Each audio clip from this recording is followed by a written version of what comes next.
just clear up. There's a few more faces on here. Nice to see everybody. All right. One of the reasons we do Zoom is we can all learn together, and the other is that we can see each other. At least I can see you. Nobody else can. People works for. I wonder if we can get it so that we can all see each other here, but that's beyond my capabilities. We missed last week because we had no power in the shul or my house or. So we're going to do last week's topic, and then next week we'll do the Haredi draft. If you came only for the Haredi draft tonight, I apologize, but we'll get there next week, I promise. Tonight's topic, there's small changes. How do I mute everybody? Let me just 1 second. Tonight we're going to do again 2 tshuvot because they're small, and one is really an addendum to last week about making aliyah against parents' wishes. So this is right. How do you pit aliyah versus, let's say, chinuch in America? Right. Let's say you believe that Lakewood is better than the Mir. I don't know. I'm not a good judge of that, but I'm sure there are people who think the Mir is better than BMG, and there's probably some people who think that the base medrash in Lakewood is better suited to their children than the Mir. Right? How do you balance quality of education versus the mitzvah of or living in the land of Israel? So that's really, again, a continuation of last week's question of aliyah. And then what is really, I think, a fascinating question and a very relevant question. And it talks to who we're supposed to be as a people. And that is, can Israel sell weapons to other nations? Right? Military exports actually are quite significant, right? I mean, Israel does billions of dollars in military exports. He doesn't get into it, but right, do we distinguish between defensive weapons, offensive weapons? Do we distinguish who we give it to for what they're going to use it? Or is it just, this is the way the world works, this is business? But that's the second question. Hopefully we can get through both of them tonight. All right, so let me start. I'll read you the first question. The source sheet, everyone has the source sheet? Perfect. All right, we got a thumbs up from Sid. We got the source sheet. But the question is as follows. Somebody writes, obviously from America, right? I live in a community. He actually leaves the name of the community out. That's a shame because I'd love to know where you're writing from that you think you're so far superior to Israel. We once had a guy here in the summer who came from Woodmere, and he told me that the young Israel of Woodmere is so unbelievable. They have so many minyanim. There isn't a shul like that in Yerushalayim. And I actually didn't know what to say to him. I'm like, buddy, if you think Woodmere is Yerushalayim, and that's not a knock on Woodmere. There's lovely people in Woodmere. There's lovely rabbis in Woodmere. Like, if you're coming to tell me that Woodmere is greater than Yerushalayim, so you have a serious problem, right? So I don't know which community this is, but it's a community that everyone's from and everyone's God-fearing. And I educate my children in the yeshivos kedoshos, in the holy educational institutions of the diaspora. And therefore he asked, should I make aliyah where there's looseness? All right, it's very loose. Right, chofshiyut means freedom, but freedom doesn't mean freedom. It means more loose than free.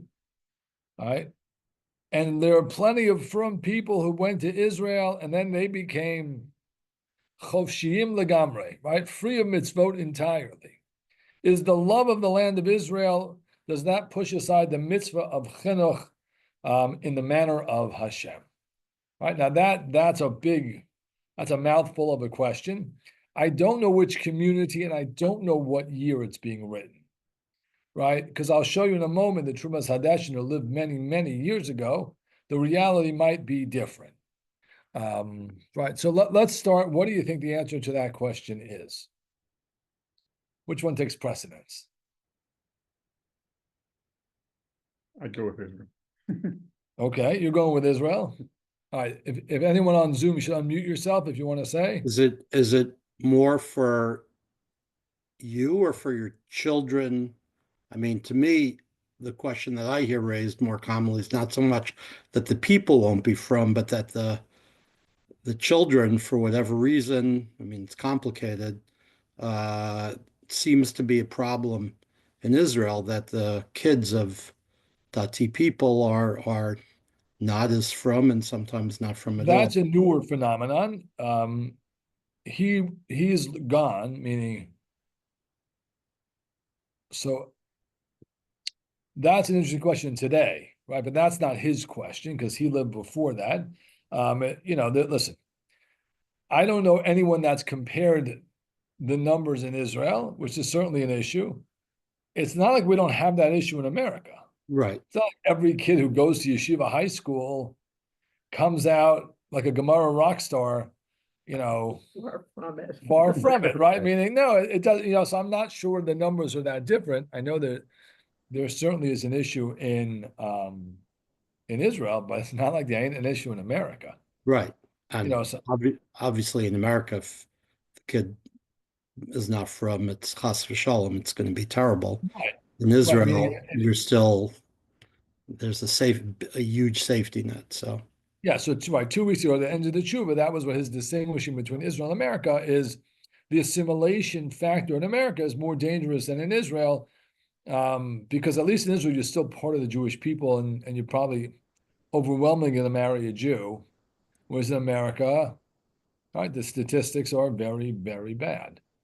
So all of that aside, but right, he's yes, asking like that he himself he himself and his might family, become less from. I don't. his children, meaning that Oh, he thinks that the yeshiva education I'm assuming it's America, because I can't imagine any other country in the world where this would be. right. Maybe it's Gateshead or something, but let's assume it's America. It's either America or it's Gateshead. It's nowhere else in the world that could claim yeshivos kadoshos. Right, meaning do I choose the better education or the better place to live, even though it might cost me in the long run? All right, so Steve says we choose Israel. Why? Choose Israel with a good yeshiva. Okay, Obviously, this guy didn't look too deep. right. So that's why I'm not He's sure. using it as excuse. Assumption. Yeah, so I he think does. you're right, it's an Right. excuse. So he calls him out on a number of those assumptions. Right. The first assumption, which is implicit in the question, he says, and this is, I mentioned this last week, so I didn't source it because we talked about it last week. I'll talk a little bit about it now. It says, it sounds like you think moving to Israel is a nice idea. I'm going to pit a nice idea versus better education.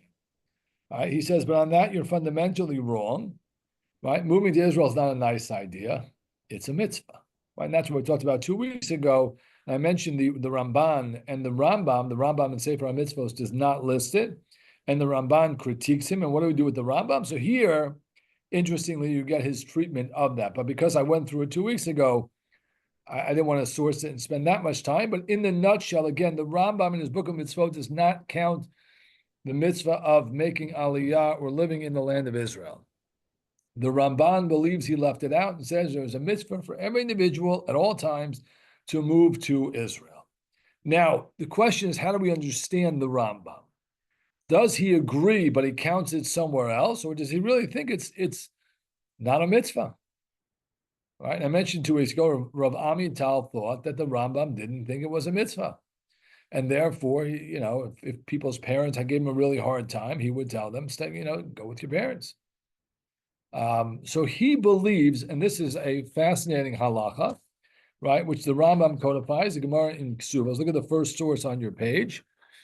Right, we take it specifically from the Rambam because we're interested in the Rambam's position and the Rambam's shita. Right, the Rambam says, Amar ha'ish la'alos la'eretz Yisrael.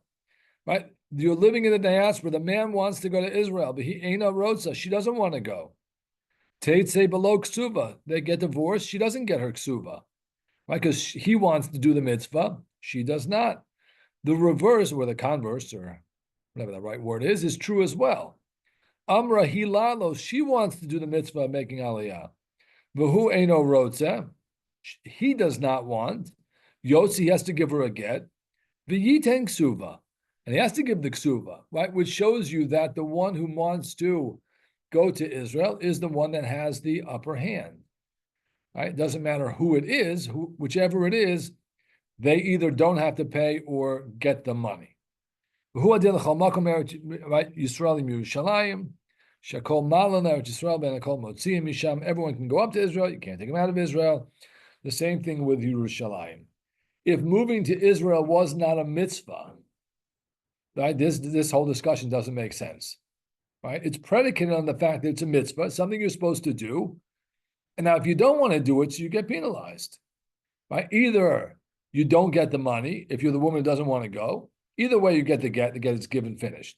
But if you don't want to go, you don't get the ksuva money. If he doesn't want to go, you get the get and the ksuva money, and you go, because the mitzvah is to move to Israel, and the one who wants to perform the mitzvah wins. Okay.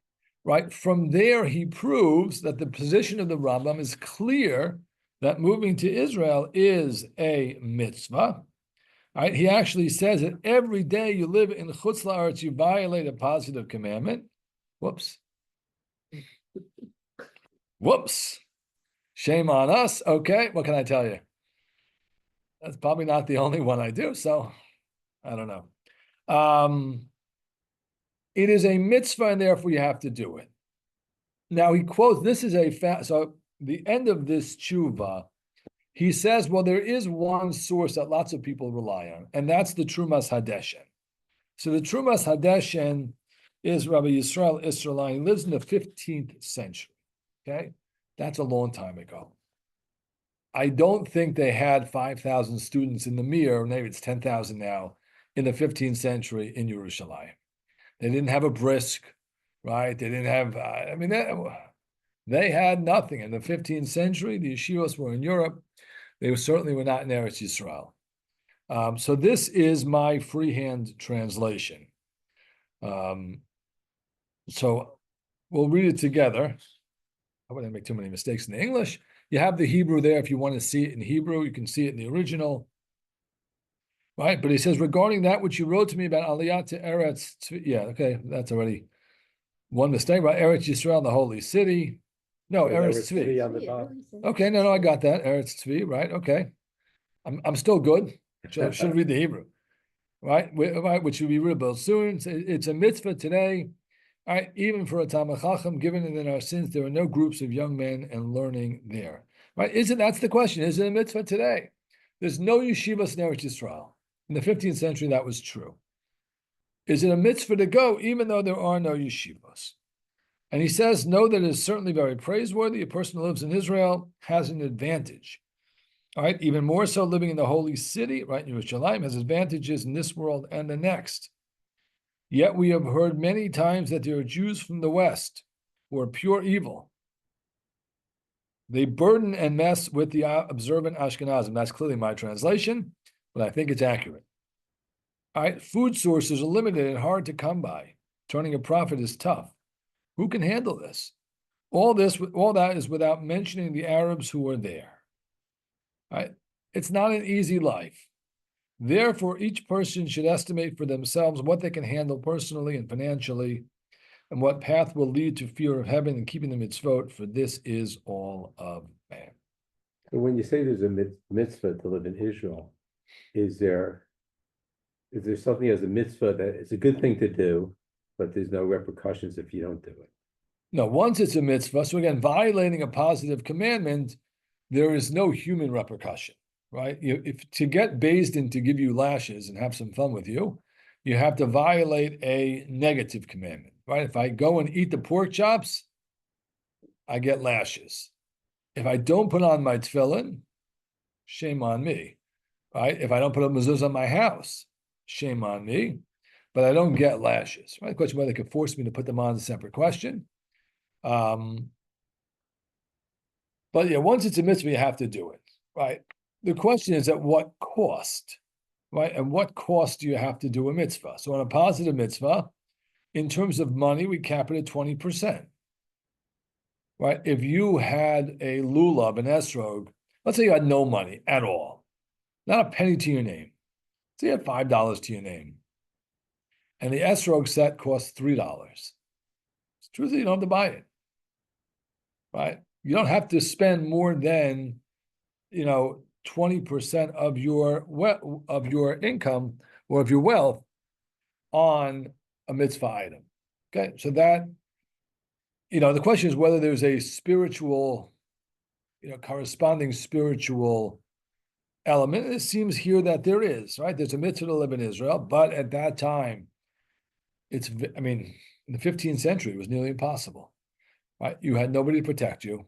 You had people coming after you. You couldn't make any money. There were no yeshivas. There was no, right? Do you have to do a mitzvah if it's going to cost you all of that? So that's an interesting question, right? Taking that to today requires two very big leaps. Number one, you have to believe that the situation in Israel today is the same as it was in the 15th century. And I think we're all sitting here saying, right, there's 10,000 students in the Mir in Yerushalayim. Right, you can go to Panovich, you can go to Brisk. There's a million schools. Right, you can go to Gush, you can go to Kaviava, you can go to, right, you can go to Yerucham, you can go to Malay Adumim, you can go to some great yeshivas in Israel. So that's number one, right? It doesn't seem like it's relevant today, and that's what he tells him in the tshuva. He says, buddy, right? Everything, our reaction was the same as his. There's plenty of yeshivas in Israel, right? And he says at the end, right, that the future of Judaism is in Israel. Don't think that staying in the diaspora is such great shakes in the present or in the future. The other thing which I will say, I'll read the line again, which I think once we've returned to Israel, we should at least rethink that. Right? He says, right, Yiras Hashem ubishmor mitzvosav ki zeh kol ha'adam. Everything is fearing Hashem and doing the mitzvot. Right? Now, again, let's don't misinterpret this. I think everyone should fear Hashem and do all the mitzvot. What's he missing?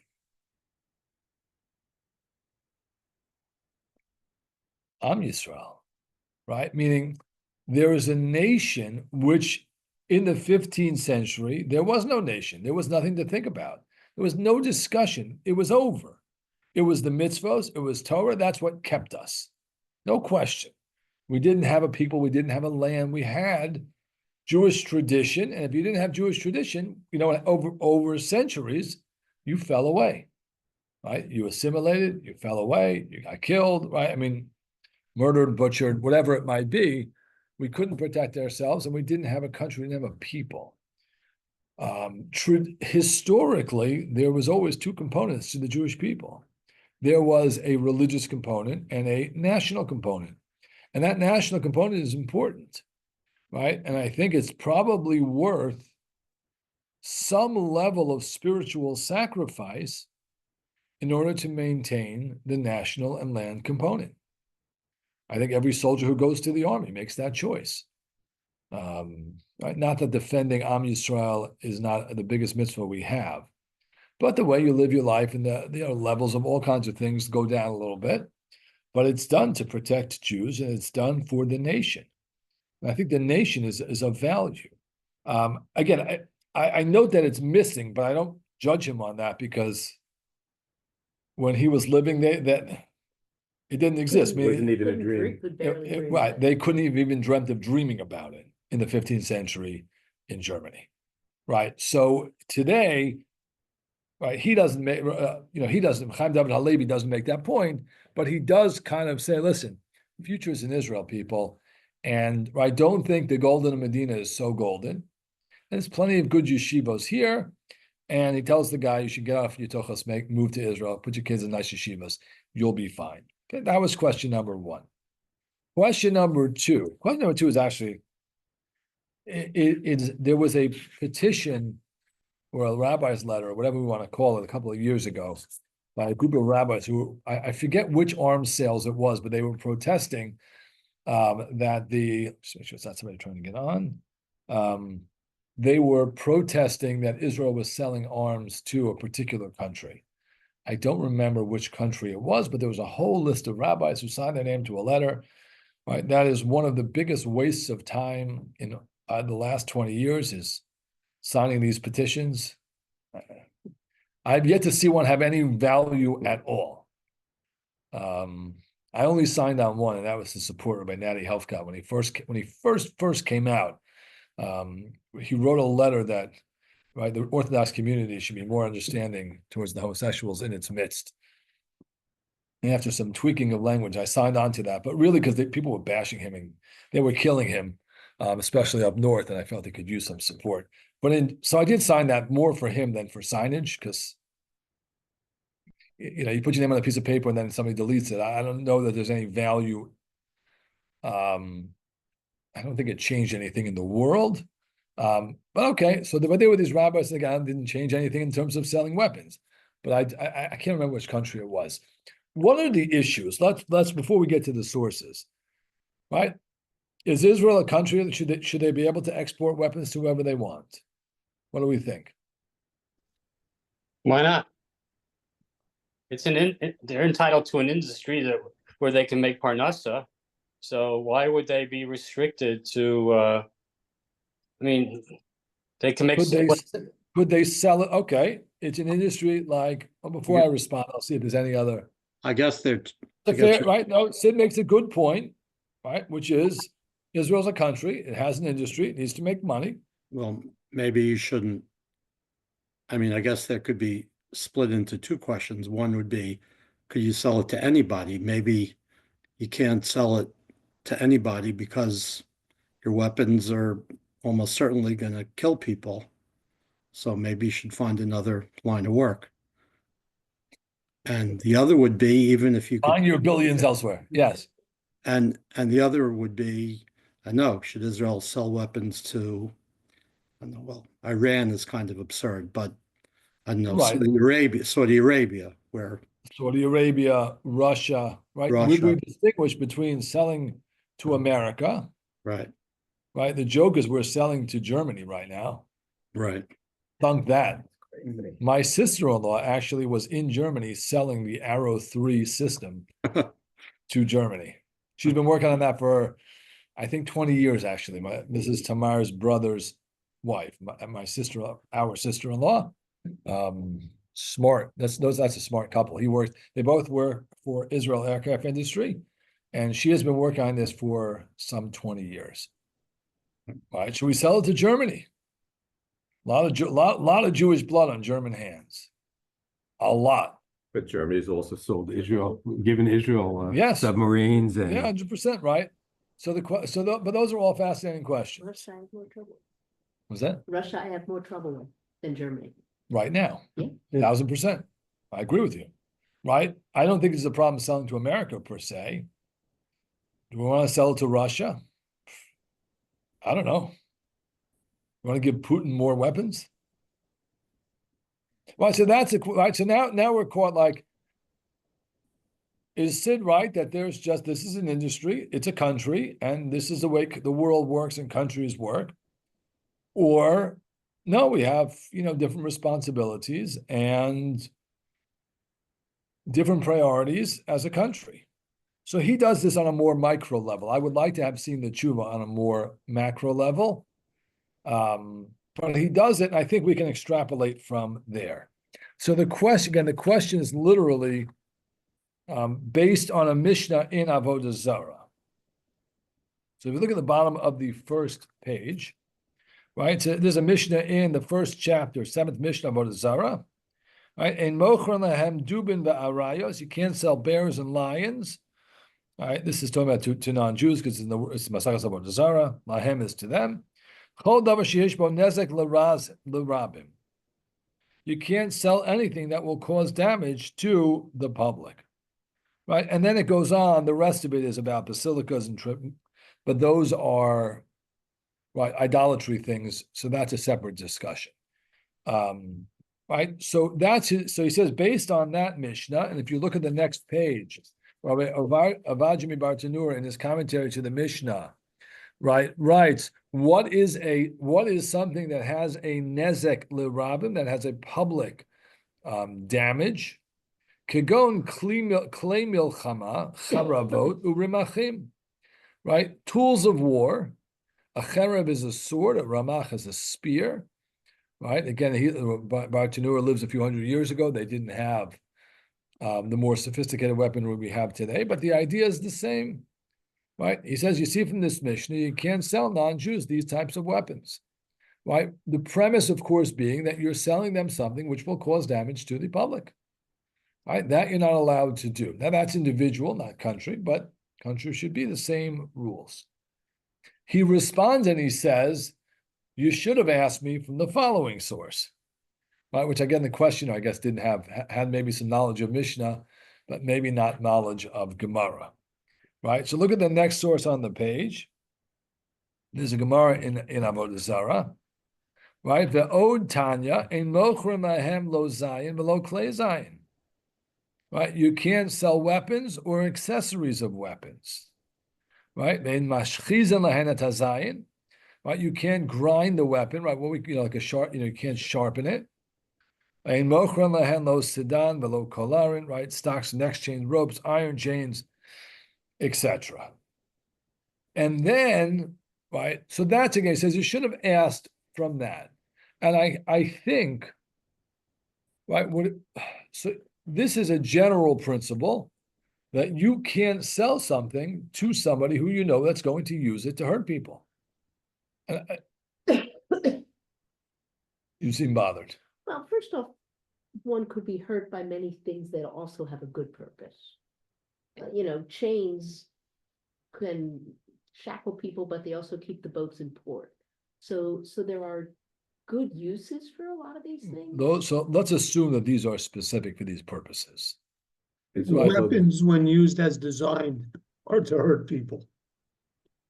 Right, Okay. right, yes, meaning yes, they are swords, made to- I guess you could use a sword to cut your watermelon, but probably you won't. No, you could use your knife to hurt somebody. Yes. You wouldn't say don't sell knives. Correct, or a hammer. Right? I mean, there's a certain balance, but here we're talking about things which are designed, I would use Alan's language, designed to hurt people. Yeah, but is there a difference between using it to be on the offensive or using it once you're attacked to more or less be defensive, but it's still, You're still hurting people. yeah, because they're trying to kill you. Right. So that's certainly one distinction. The Gemara does not make such a distinction. So he says from that, there's a very good question, but the Gemara doesn't stop there. Look at the very next source, right? That real small one. It's the third little paragraph there. And this is again the times of the Gemara. So when he says V'ha'idna today, that doesn't mean today in 2024. That means in like, I don't know, somewhere 1500 years ago. V'ha'idna dekam mizavninan. Today we do sell, right? So how do we square the fact that it told you're not allowed to sell it, but now we do sell it? We're obviously not going to cause consider ourselves violators because that would be bad. We don't want to do that. So what do? We explain Amar Avashi leParsi to the Persians, de Meganu ilavun. They protect us. Oh, so you can sell to Iran, I guess. Yeah, that's basically what we're saying. Iran. Not to Iran. Persian. Oh, Persia. Those Persians are not our Persians. Thank you. Little joke. Barry's sharper than all of us tonight. Right. The Persians at that point, in the times of the Gemara, probably were good to the Jews, right? And they were protecting them, right? So now it's not a blanket rule, but it's a subjective rule. The principles still apply. We have to apply them subjectively, right? Are they going to be used to protect us, or are they going to be used for another purpose? Right now, again, the tshuva is very small, but I would break it down for you. Right, that's very limiting. Meaning, protect us specifically is different than selling it to Germany. Right, Germany is not so much looking for they're not looking to protect us; they're looking to protect themselves. Right, as opposed to the third option. Right, so one is to protect us, the other is to protect themselves, which was you before. And the other is to go and give it to Russia so they can kill Ukrainians. Right? Now, some people here might not feel that badly that Ukrainians are dying, but that's a different topic for a different shir. A lot of Jewish blood in those lands as well, but that will leave for another time. And the Rambam actually codifies that. What he does at the end of his tshuva is he says as follows. Right, he says, "Me'ata barur." From here, it's clear that Israel can only sell weapons Limidinot yedidotiot. That is that what we call allies. Allies is much easier to pronounce than that Hebrew word. But yedid means friendship, right? Countries that are allies. Ve'ein shum safek. There's no question that we do it for security reasons. And there's some benefit to us, and therefore it's clear that it's mutter, right? And I think that's how he takes selling to allies and puts it back into the Gemara, right? Because the Gemara is a very limited heter of protection. He expands that, right? If we give it to America and strengthen our allies, we ourselves will be stronger, right? There's a defense of Israel in having stronger allies. But he is abundantly clear, right, that selling to Russia is probably out, right? Selling to China, probably out, right? So I think when he disagrees with Sid's premise earlier, which is they're entitled to an industry, right? I think the answer to that, right, or the other option is no, meaning if this really is, if we are to act as God's chosen people and model to the world what a nation of God is supposed to be, that can't just be, right, in the first tshuva about the holy yeshivas. It has to be a way how society runs, how the government runs, right? Doesn't seem the government or the rabbinate is doing such a great job doing it, but we aspire to having the country run on all cylinders as a holy nation. And a holy nation would not sell weapons that will be used to kill people, no matter the economic benefit, right? And if that's how we see our role in the world, and that's how we see the land of Israel and the Jewish people, that's a very enticing position for me, right? And that's how, again, he doesn't say all of that. He just says you can, he's working within the framework of the Gemara, but the rabbis who wrote that letter, who signed that petition or whatever it was, well, essentially saying, we're not a country like every other country. We're trying to hold ourselves to a higher standard, to a divine, godly standard.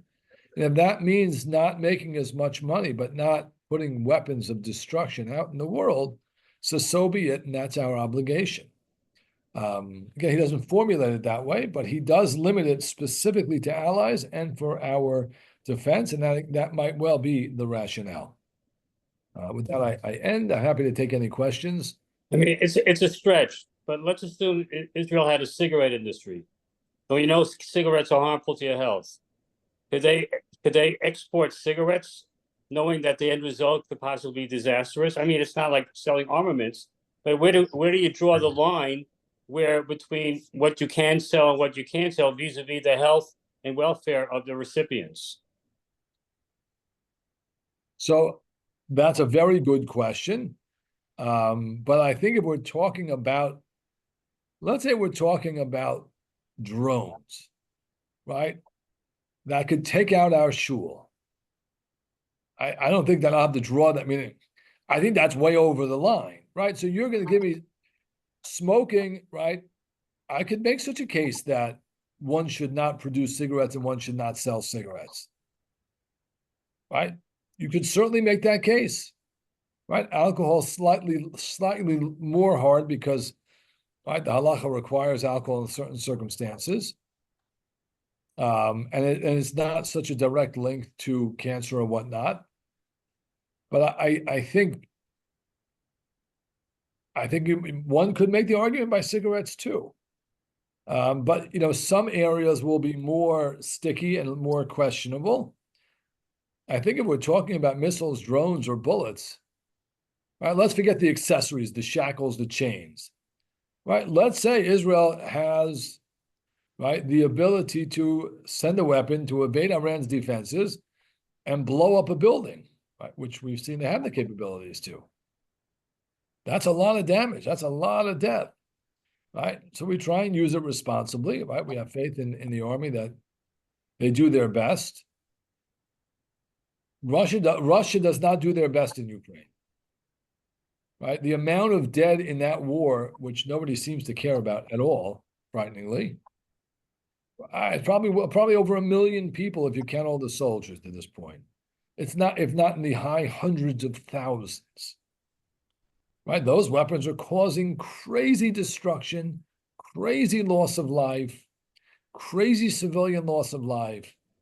Right? Should we be providing those? Probably not. Right? Especially to Russia. At this point, Ukraine is on the defensive. And they're mostly taking out troops, so maybe better for Ukraine. But yeah, so I agree with you, Sid, that there will be certain industries that will be questionable. I don't know that this one is. I think this one's pretty clear. Weapons kill, and today's weapons kill quickly, efficiently, and in large numbers. And maybe the Okay. state.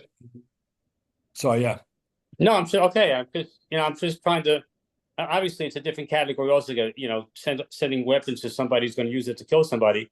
But if we're concerned about death, it can come in many different ways. And smoking, we know that. So, Right, but I'm saying some is more direct. right, than I others. understand. Some people will smoke and live healthy for the rest of their lives. Some people will get cancer in 40 years.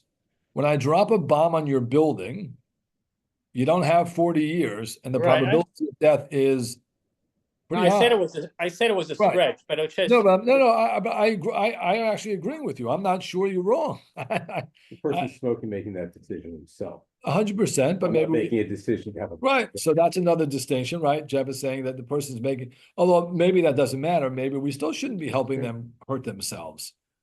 I'm not disagreeing with you, Sid, but I do think there's a difference between smoking and a bomb. Okay. Certainly in the immediacy of it, in the devastation of it, in the percentages of it.